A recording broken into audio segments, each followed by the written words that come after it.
A partir de agora, pela Rádio Brasil Espírita, reflexões sobre o livro Paulo e Estevão.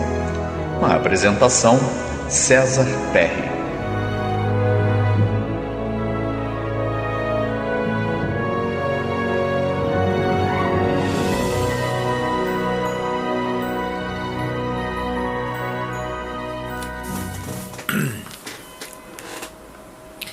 Amigos da Rádio Brasil Espírita de Maceió, mais uma vez estamos em contato com todos vocês, internautas, rádio ouvintes, pessoas que nos acompanham pela web TV, pela rádio, pela Alexia, todas as formas, de comunicação, de transmissão que são oferecidas pela Rádio Brasil Espírita. E bastante significativo, porque nós estamos aí já há algum tempo tecendo considerações sobre uma obra psicográfica muito importante. Trata-se do romance Paulo e Estevão. Obra essa assinada pelo Espírito Emmanuel e recebida, mediunicamente por Chico Xavier. Esse livro completou 80 anos, de publicação em julho do ano de 2022.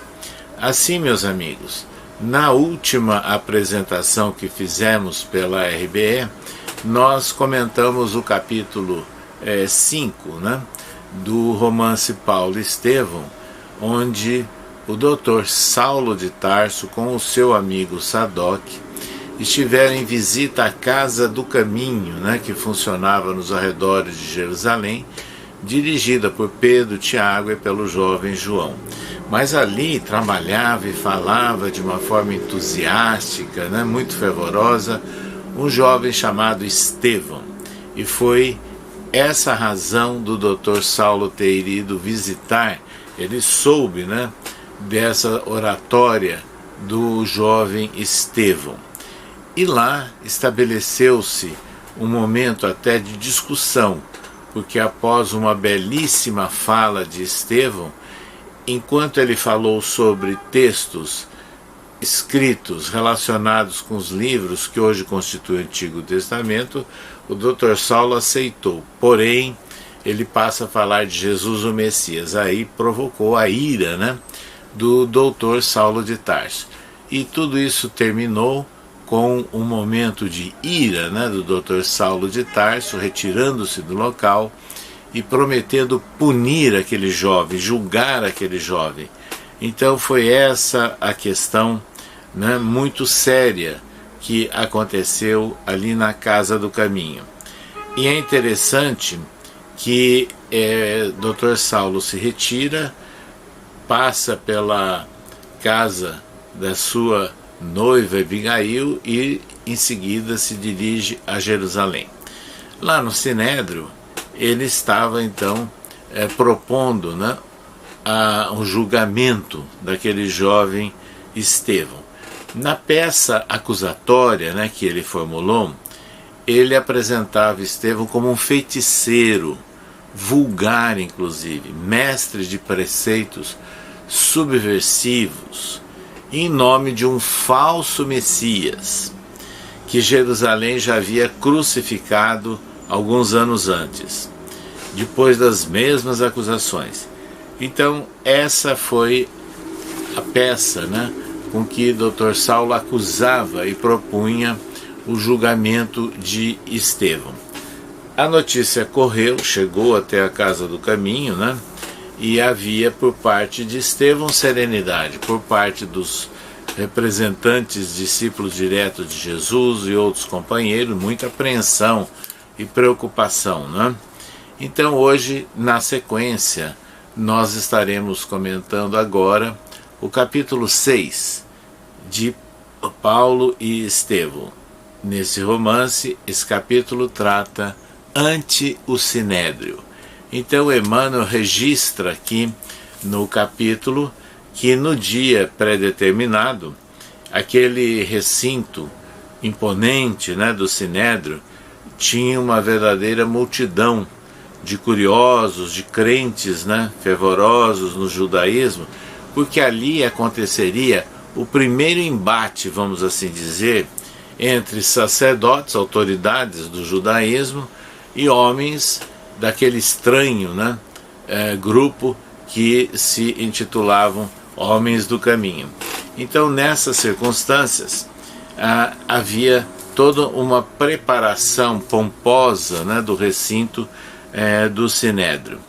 E é interessante que estavam presentes representantes de várias sinagogas, né, todas as autoridades expressivas do judaísmo, as personalidades mais salientes, né, do farisaísmo. E é interessante que Saulo queria provocar um confronto, né, naquele cenário entre essas autoridades do judaísmo, homens importantes da alta hierarquia religiosa, com aquele jovem Estevão. E ele comparecia, Estevão, para se defender dessas acusações que eram atribuídas a ele. Então ele não se considerava um prisioneiro, mas alguém que deveria responder e se justificar frente àquelas acusações. Esse instante, então, foi um instante assim, muito importante, muito marcante, né? Os homens do caminho, ali relacionados então, com a Casa do Caminho, estavam fervorosos, crentes na posição deles, porque sabiam que eles tinham cumprido o dever, o compromisso deles, tinham a consciência tranquila, né? E ao mesmo tempo Estevão, ele deixava claro que ele queria comparecer sozinho, porque ele queria assumir a responsabilidade dele, né, das suas atitudes, né? Então ele dispensou o acompanhamento de discípulos ali de Jesus, de companheiros da Casa do Caminho, e sem nenhum amparo, né, de qualquer amigo, ele compareceu sozinho ali ante o Sinédrio, e lembrando que ele tinha a sua fé, a sua convicção, né, daquilo que ele estava fazendo. Lá chegando, houve um impacto dele observar a grandeza, a suntuosidade, né, daquele recinto oficial. E é importante também que ele observava, né, todas aquelas fisionomias, né, sisudas, homens sérios, mas bem trajados.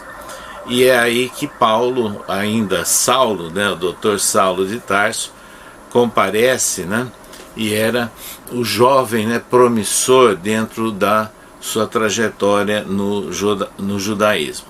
Aquele momento era um momento histórico muito importante, muito significativo para as autoridades ali judaicas, porque seria o primeiro processo, né, a respeito das ideias que foram defendidas e divulgadas por Jesus, o profeta nazareno, e que permaneceram, né, as propagações das suas ideias mesmo após a sua crucificação. Então era um momento aí histórico, um momento muito significativo para todos eles. A sessão teve início com aquela pompa, com todas as cerimônias de acordo com o regimento, né, do Sinédrio, e o Dr. Saulo de Tarso assumiu a posição de funcionar como um juiz do feito, né? E ele apresentou inclusive um sorriso triunfante, né, nessa hora, né? Garboso, orgulhoso daquela posição. E o moço Estevão, né, olhando tudo aquilo, todo aquele contraste, né, ao mesmo tempo passava pela cabeça dele, segundo Emmanuel, aquela observação de Jesus sobre as ovelhas perdidas da casa de Israel, né, que Jesus havia ensinado. Então, ainda que o judaísmo, né, não tivesse aceito oficialmente a missão do Evangelho de Jesus, ele imaginava, né, nessa conciliação que poderia haver.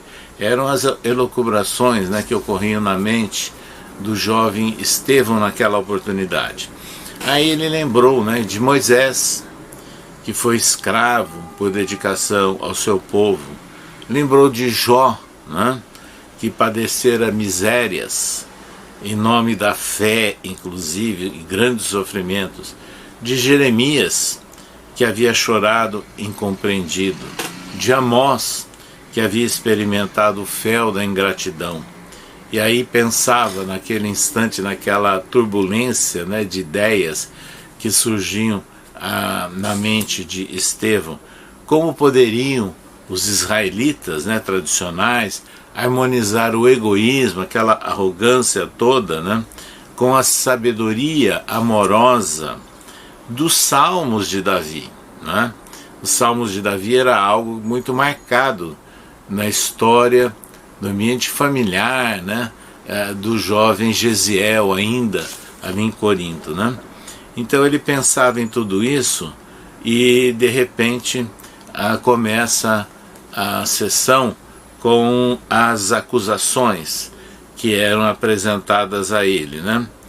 E Neemias, que foi designado por Saulo de Tarso para ser a principal testemunha de acusação, e apresentou lá todas as questões, e Saulo passou a interrogar o jovem Estevão de uma maneira ríspida, altivo, né, da forma que o caracterizava como um jovem assim bastante orgulhoso, bastante arrogante naquela oportunidade. E aí ele enfatizava, o Dr. Saulo de Tarso: vedes, se dirigindo a Estevão, sois acusado de blasfemo, de caluniador e de feiticeiro perante aqui as autoridades mais representativas. Mas antes de qualquer decisão, o tribunal quer saber a sua origem para determinar os direitos que vos assistem nesse momento. Sois, porventura, de família israelita? E aí sim, Estevão respondeu afirmativamente, né? E lembrando da sua origem familiar. Aí o doutor da lei completou: como israelita, tendes o direito de replicar livremente as minhas interpelações, mas faça mistério esclarecer que essa condição não vos eximirá de pesados castigos, caso perseverardes na exposição dos erros crassos de uma doutrina revolucionária, né, segundo o Dr. Saulo de Tarso, cujo fundador foi condenado à morte infamante pela autoridade desse tribunal, onde pontificam os filhos mais veneráveis das tribos de Deus. E é dentro então de todo esse orgulho de raça, né, que o Dr. Saulo de Tarso menospreza Estevão como um israelita e menospreza Jesus, não é? E assim estabelece-se o diálogo, mas deixando muito claro que Estevão, pelo fato de ser israelita, ele não poderia se livrar da punição que é reservada aos traidores de nossa causa, quer dizer, os traidores do judaísmo. E assim ele começa a interpelar Estevão e perguntando daqueles momentos que ele esteve em visita, né, à Casa do Caminho, onde ele não ficou satisfeito com as respostas, com aquilo que ele considerou uma falta de consideração a ele, né? E Estevão, de uma forma bastante consciente e tranquila, respondeu: o Cristo a quem sirvo recomendou aos seus discípulos evitasse a qualquer tempo o fermento das discórdias. Isso porque Estevão evitou uma polêmica, né, mais contundente naquela visita do Dr. Saulo de Tarso à Casa do Caminho. E aí nessa hora Saulo de Tarso começou a ficar até nervoso, né, expressando na sua fisionomia aquela reação que ele estava sentindo ante a serenidade e a forma com que Estevão respondia, né, a todas aquelas acusações. Mas a todo momento ele marcava: sois acusado de blasfemo, caluniador e feiticeiro. E assim ele passa a repetir cada uma dessas acusações. E aí,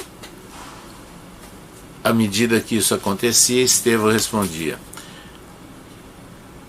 sem compreender, né, aquele ódio, né, que exarava de Saulo de Tarso. E blasfemo porque ele seguia e defendia as ideias de Jesus. E aí Estevão respondeu: mantenho minha crença de que o Cristo é o Salvador prometido pelo Eterno, por meio dos ensinos dos profetas de Israel, que choraram e sofreram no decurso de longos séculos, por transmitir-nos os júbilos doces da promessa, né? Considero o Evangelho de Jesus o seu divino complemento. As primeiras, se referindo então às Sagradas Escrituras, são o trabalho dos homens. O segundo, que é Jesus, é o salário de Deus aos trabalhadores fiéis. Então Saulo, né, ainda nessa condição, repete: sois então de parecer, diante de todos aqui, tanta firmeza, que o carpinteiro, se referindo a Jesus, é maior que o grande legislador, se referindo a Moisés. E aí Estevão respondeu: Moisés é a justiça pela revelação, mas o Cristo é o amor vivo permanente. Veja que resposta bonita, né? Moisés é a justiça pela revelação, mas o Cristo é o amor vivo permanente. Então, essas arguições prosseguiram, de maneira que Saulo ia sempre ameaçando, né? Querendo atemorizar o jovem Estevão. E nessas condições ele menosprezava sempre Jesus, que não precisamos de nenhum inovador para a vida de Israel, né? E que é importante para eles, na verdade, a lei mosaica, né? E assim, como ele confirma no entendimento dele de que Estevão faz jus à acusação de blasfêmia, né? Isso não atemoriza o jovem. E ainda prossegue que Estevão estaria caluniando Moisés, proferindo todas aquelas alocuções. E aí Estevão responde, dizendo que o Evangelho desconhece essas complicações. Não desdenho Moisés, mas não posso deixar de proclamar a superioridade de Jesus Cristo. Isso então é um golpe, né, dentro do raciocínio do farisaísmo ortodoxo daquela época. Então, o Dr. Saulo afirma: o tribunal reconhece-vos como um caluniador, passível das punições atinentes a esse título odioso, né? Então ele vai, parte por parte, afirmando e confirmando aquelas acusações que ele havia formulado contra o jovem Estevão. Mas, ele diz, não podemos esquecer também que sois acusado de feiticeiro. E aí ele pergunta: mas de que me acusam nesse particular? Indaga Estevão. E Dr. Saulo responde: eu próprio vos vi curar uma jovem muda num dia de sábado, e ignora a natureza dos sortilégios que utilizastes nesse feito. E aí Estevão esclarece: mas não fui eu quem praticou esse ato de amor. Certamente me ouvistes afirmar: foi o Cristo, por intermédio da minha pobreza, que nada tem de boa. Então ele prossegue nas acusações, nas afirmações, atemorizando o jovem e não aceitando nenhuma das justificativas e procurando caracterizar aqueles crimes, né, que ele imputava ao jovem Estevão. E é nessas horas, então, que o tribunal confirma, né, dentro da programação do Dr. Saulo de Tarso, a proposta que ele apresentou como juiz da causa, e deu ainda o direito de defesa, né, a Estevão pelo fato dele ser israelita. Nessas condições, Estevão profere um belo discurso registrado por Emmanuel, se dirigindo aos israelitas, né, por maior que fosse nossa divergência de opinião religiosa, não poderíamos alterar os nossos laços de fraternidade em Deus, o supremo dispensador de todas as graças. E a esse Pai, generoso e justo, que elevo a minha rogativa de nossa compreensão fiel das verdades santas. Estevão passa, portanto, a mais uma vez asseverar o seu conhecimento sobre as leis de Moisés, sobre as Sagradas Escrituras para os judeus, mas em todo momento ele reafirma, né, a sua fidelidade a Jesus. Algo nos fala a consciência, ele disse, de uma vida maior, que inspira sentimentos mais elevados e mais belos. Ingente foi o trabalho no curso longo e multissecular, mas o Deus justo respondeu aos angustiados apelos do coração, enviando-nos o seu Filho bem-amado, o Cristo Jesus. E aí havia manifestação de ira, né, dos presentes, que gritavam anátema, anátema, punição ao acusado, exigindo, portanto, que ele fosse realmente punido. Então é nesse ambiente, né, bastante raivoso e de não aceitação de todas as defesas apresentadas tranquilamente pelo jovem Estevão, é que prossegue a reunião. E ela chega num momento culminante, né, de turbulência, de ira, né, por parte daquelas autoridades judaicas contra Estevão, que ali representava os homens do caminho, e gritavam em voz alta: apedrejemos o imundo, matemos a calúnia, anátema ao caminho do Satanás. E assim é que, dentro desse ambiente nervoso, de ira e de muito barulho, é que a sessão foi caminhando.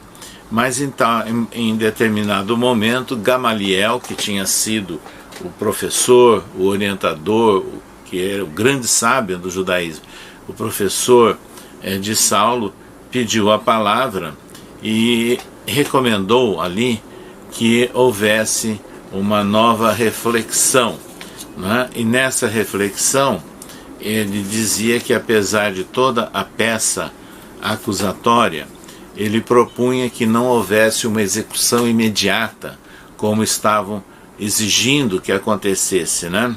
Foi então Gamaliel quem interviu naquele momento final daquela sessão de julgamento. E ele, lembrando que ele tinha direito a voto naquele tribunal, e que então ele pedia que aquele jovem fosse retido num calabouço até que se esclareça a responsabilidade dele perante a justiça, e propunha que se estabelecesse de imediato uma investigação, né, contra os seguidores dos homens do caminho. Isso foi aceito, a sessão acusatória foi encerrada, embora predominando a acusação, né, definida contra Estevão. Ele foi levado à prisão, recolhido ao cárcere, acompanhado por soldados e preso a algemas, né? E ao mesmo tempo se iniciava naquele momento, né, todo um processo de investigação né, dos cristãos, que na época eram chamados homens do caminho. Então Saulo de Tarso, ele foi autorizado pelo Sinédrio a iniciar diligências a respeito das atividades da Casa do Caminho, para admoestar, corrigir e prender todos os descendentes de Israel que eram dominados por esses sentimentos colhidos no dito evangelho, né, do homem que foi condenado à morte pela crucificação. Então esse capítulo ele é bastante significativo, né, mostrando o momento tenso, né, de julgamento de Estevão ali perante o Sinédrio, passando a ser, portanto, o primeiro momento de julgamento de representantes, de disseminadores das ideias de Jesus. Então, um momento histórico, né, esse da sua condenação. Nós estaremos retornando com vocês num próximo programa, analisando mais capítulos desse romance histórico psicografado por Chico Xavier, que é o romance Paulo e Estevão. Convidamos então a estarmos juntos na próxima semana com o romance Paulo e Estevão. Até lá, meus amigos. Você acabou de escutar reflexões sobre o livro Paulo e Estevão.